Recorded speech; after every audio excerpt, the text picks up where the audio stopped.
ദൈവമേ കാത്തുകൊള്ളുകങ്ങ് കൈവിടാതെങ്ങു ഞങ്ങളെ. നാവികൻ നീ ഭവാബ്ദിക്കൊരാവിവൻ തോണി നിൻ പദം. ഒന്നൊന്നായി എണ്ണി എണ്ണി തൊട്ടെണ്ണും പൊരുളൊടുങ്ങിയാൽ നിന്നിടും ദൃക്കുപോലുള്ളം നിന്നില സ്പന്ദമാകണം. അന്നവസ്ത്രാദി മുട്ടാതെ തന്നു രക്ഷിച്ചു ഞങ്ങളെ. ധന്യരാക്കുന്ന നീ ഒന്നു തന്നെ ഞങ്ങൾക്കു തമ്പുരാൻ. ആഴിയും തിരയും കാറ്റും ആഴവും പോലെ ഞങ്ങളും മായയും നിൻ മഹിമയും നീയുമെന്ന് ഉള്ളിലാകണം. നീയല്ലോ സൃഷ്ടിയും സ്രഷ്ടാവായതും സൃഷ്ടിജാലവും. നീയല്ലോ ദൈവമേ സൃഷ്ടിക്കുള്ള സാമഗ്രിയായതും. നീയല്ലോ മായയും മായാവിയും മായാവിനോദനും. നീയല്ലോ മായയെ നീക്കി സായുജ്യം നൽകുമാര്യനും. നീ സത്യം ജ്ഞാനമാനന്ദം.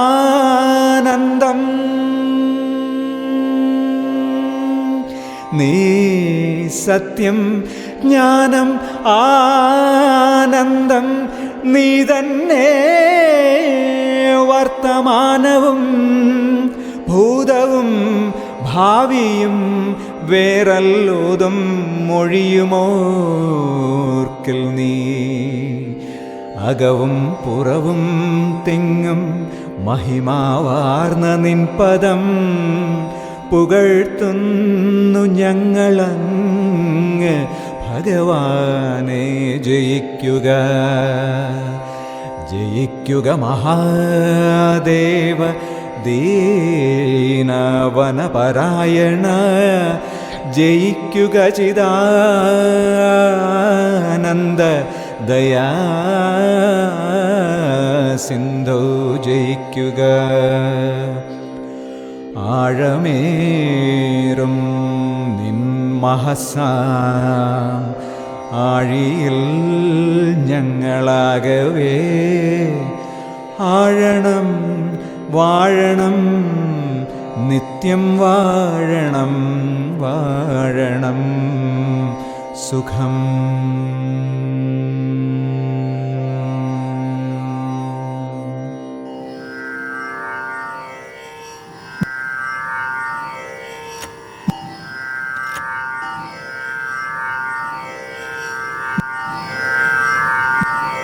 നമസ്കാരം. അവിടെ ബോർഡിങ്, അവിടെയുള്ളവർക്ക് ഭക്ഷണം, യാതൊരു വരുമാനവും ഇല്ല. നടരാജഗുരു ഈ ലോകം മുഴുവനും ചുറ്റി സഞ്ചരിക്കുക, എഴുത്ത്, ക്ലാസ്, പഠനം, പ്രഭാഷണം. ഗുരുനിത്യ ജൂനിയറാണല്ലോ. അന്നവിടെ അത്രയും സജീവമായിട്ട് ഗുരുകുലത്തിലില്ല. പിന്നെ മംഗളാനന്ദ സ്വാമിയുടെ ജീവിതം അത്രയും, ഈ ആത്മനിവേദനം എന്നുള്ളൊരു കവിതയുണ്ടല്ലോ, അക്ഷരാർത്ഥത്തിൽ നടരാജഗുരുവിനുള്ള ആത്മനിവേദനമായിരുന്നു മംഗളാനന്ദ സ്വാമിയുടെ ജീവിതം. പിന്നീട് ആ ഗുരു പറയുന്ന കേട്ടിട്ട് പിന്നെ അവിടെ നിന്നു. അങ്ങനെ സ്വാമിക്ക് അറിയാത്ത വിഷയങ്ങളില്ല. സ്വാമിയെ ഇപ്പോൾ ഉള്ള ഗുരു പറഞ്ഞു, വിദ്യാഭ്യാസ വിചക്ഷണനായിരുന്നു എന്ന് സ്വാമിയുടെ പ്രസംഗം കേൾക്കാൻ പോയപ്പോഴാണ് അത്രയും മനസ്സിലാവണേ.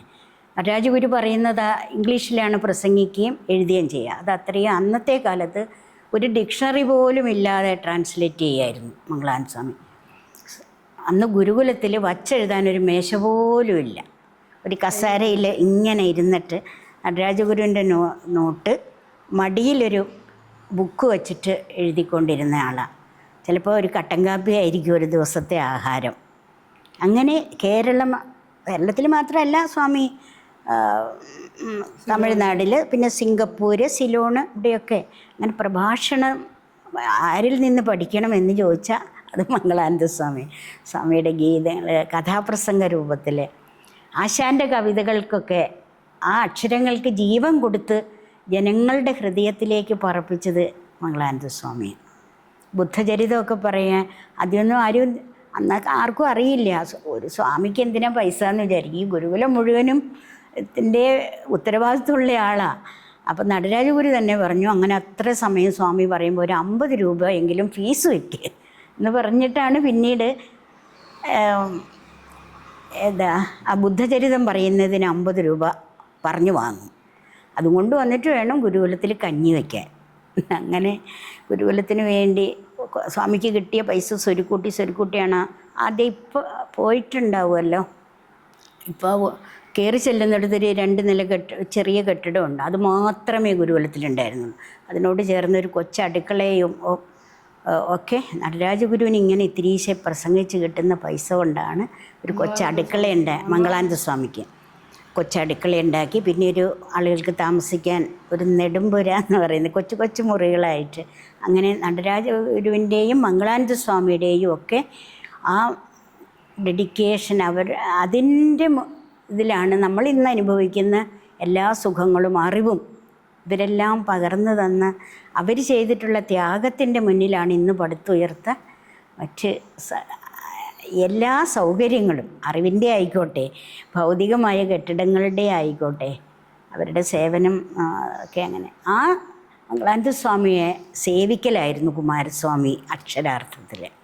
അങ്ങനെ പക്ഷേ അവസാന പ്രസംഗത്തിന് ഓരോ കൺവെൻഷൻ കഴിയുമ്പോഴും ജനുവരി തുടങ്ങി പിന്നെ 4-5 മാസം മംഗളാനന്ദ സ്വാമിക്ക് പ്രസംഗ പര്യടന. അന്നിന്ന പോലെ ഗതാഗത സൗകര്യം ഇല്ലല്ലോ.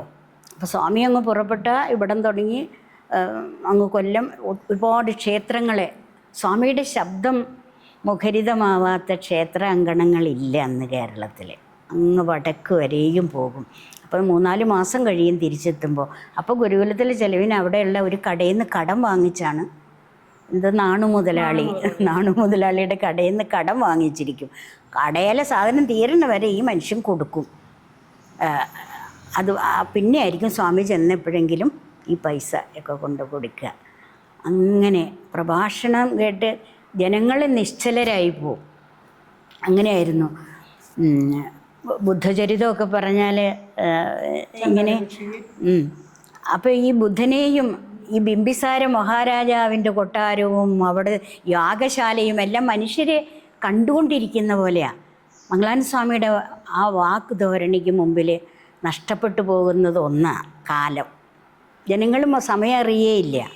അത്രയ്ക്ക് ആകർഷണീയമായ ആ സരസ്വതി വിലാസം സ്വാമിക്കുണ്ടായിരുന്നു. സ്വാമി പ്രസംഗം കഴിഞ്ഞ് പോകുന്നിടത്ത് അന്നത്തെ പ്രഗത്ഭനായ സാംബശിവൻ പിന്നെ അവിടെ കഥാപ്രസംഗത്തിന് പോലും നിൽക്കില്ലായിരുന്നു, ആളുകളുണ്ടാവില്ല.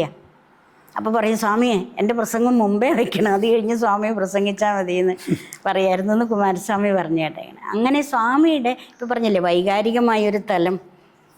സ്വാമി അവസാനം ഈ 67 കൺവെൻഷൻ, 66 കൺവെൻഷൻ കഴിഞ്ഞ് 1967 വർക്കലയിൽ നിന്ന് പുറപ്പെടുക. അപ്പം ഇപ്പോൾ ഉള്ള ഗുരു പ്രസാദേ, ഞാൻ ഒരു ദീർഘയാത്രയ്ക്ക് പോവുകയാണ് എന്നും പറഞ്ഞാണ് അവിടെ നിന്ന് പുറപ്പെടുന്നത്. എന്നും പറഞ്ഞ് ഇതെന്താ സ്വാമി ഇങ്ങനെ പറയണ്ടായിരുന്നു എന്ന് തോന്നിപ്പോയി എന്ന് പറയും. നിത്യഗുരു അതിനുശേഷം സ്വാമി കൊല്ലത്ത് പ്രസംഗിക്കുമ്പോൾ പിന്നീടും പോയി കണ്ടിട്ടാണത്രേ ഡൽഹിക്ക് പോയത്. അതൊക്കെ നിത്യഗുരു രേഖപ്പെടുത്തിയിട്ടുണ്ട്. അങ്ങനെ നടന്ന സ്വാമി ഈ കൊല്ലത്ത് നമ്മൾ പോയ സ്ഥലം സ്വാമി സമാധിയാവുന്നൊരു പുനലൂർ തന്നെ ഒരു സ്ഥലമുണ്ട്. അവിടേക്ക് പോകുമ്പോൾ കുമാരസ്വാമി ആ പ്രാവശ്യം കൂടെ പോയില്ല. വർക്കല ജോലികൾ കുറേ ഉണ്ടായിരുന്നുകൊണ്ട് പോകാൻ പറ്റിയില്ല. സ്വാമി തന്നെയാണ് അവിടെ പ്രസംഗത്തിന്. അവിടെ സ്വാമി പ്രതിഷ്ഠിച്ച ഒരു ക്ഷേത്രമൊക്കെ ഉണ്ട്, ഒരു കുടുംബക്ഷേത്രമായിരുന്നു. അവിടെ ഈ കോഴിവട്ടൊക്കെ ഉണ്ടായിരുന്നു. അതൊക്കെ മാറ്റിയിട്ട് സ്വാമി അവിടെ ഒരു കണ്ണാടി പ്രതിഷ്ഠിച്ചു കൊടുത്തു. സ്വാമി എന്ന് പറഞ്ഞാൽ മംഗളാനന്ദ സ്വാമി. അപ്പോൾ അവിടെ വാർഷികത്തിന് ചെന്ന് പ്രസംഗിച്ചുകൊണ്ടിരിക്കവേ നെഞ്ചുവേദന വന്നു. അപ്പോഴേക്ക് സ്വാമിക്ക് 56 വയസ്സേ ഉള്ളൂ. അപ്പോൾ അനുജനാണോ ജ്യേഷ്ഠനാണോ ഡോക്ടറുണ്ട്, ജ്യേഷ്ഠൻ ഡോക്ടറാണ് തിരുവനന്തപുരത്ത്. അവരും എല്ലാ സ്വാമിയോട് സ്നേഹമുള്ളവർ മുഴുവൻ പറഞ്ഞു ഇനി സ്വാമി വിശ്രമിക്കണം, ഇങ്ങനെ ഡയബറ്റീസ് വളരെയേറെ, പിന്നെ ക്ഷീണിതനാണ്, വിശ്രമമില്ലാത്ത ജീവിതം. ഈ സ്നേഹത്തിൻ്റെ തലം പറഞ്ഞല്ലോ, സ്വാമിയുടെ അവരുടെ മുഴുവനും ആ ഒരു സ്നേഹം പിടിച്ചുപറ്റി ആ സ്നേഹം അങ്ങോട്ട് കൊടുക്കും. ഒന്നിനുമല്ലാതെ മറ്റുള്ളവരെ സ്നേഹിക്കാൻ എന്ന് പറയുന്നതിൻ്റെ ഒരു സിമ്പലാണ് സ്വാമി. അവരുടെ ദുഃഖം സ്വയം ഏറ്റെടുക്കും.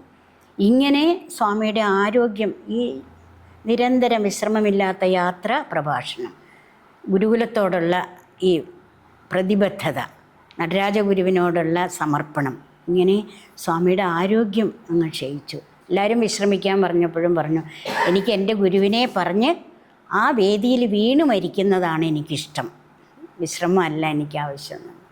അതുപോലെയാണ് അവിടെ സ്വാമി ആ സ്റ്റേജിൽ തന്നെ നെഞ്ചുവേദന വന്ന് അവിടെ വീണില്ല എങ്കിൽ പോലും ആ വീട്ടിൽ തന്നെ കിടന്നാണ് സമാധിയായത്.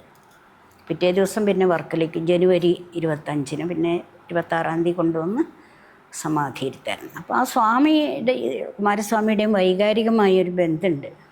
സ്വാമിയുടെ ഓർമ്മയ്ക്കായിട്ട് എന്തെങ്കിലും ചെയ്യണം എന്നുള്ള അതൊക്കെ ഒരു വൈകാരിക തലമാണ് ഒരു ശിഷ്യന് തോന്നി. അങ്ങനെ സ്വാമി പലയിടത്തും ഏഴിമലയിൽ ഒരു സ്ഥലം വാങ്ങുകയൊക്കെ ചെയ്തു. പിന്നെ അത് അവിടെ ഗുരുകുലത്തിന് ഗുരുകുല ഗുരുകുല ഐലൻഡ് ഹോം എന്നും പറഞ്ഞ് നടരാജഗുരു അവിടെയാണ് ലോക ശാന്തി സമ്മേളനം, 11 ദിവസം നീണ്ടു നിൽക്കുന്ന ലോകശാന്തി സമ്മേളനം, പീസ് കോൺഫറൻഷൻ, ശാന്തി എന്നാണ് അതിന് പേര് കൊടുത്തത്. ഈ ഒരു സംശയം, ഈ മംഗളാനന്ദ സ്വാമികൾ വിട പറയുമ്പോൾ നടരാജഗുരു ജീവിച്ചിരിക്കുന്നു. അന്ന് നടരാജഗുരു കോഴിക്കോട് കണ്ണോപ്പറേഷനുമായിട്ട് ഹോസ്പിറ്റലിലായിരുന്നു.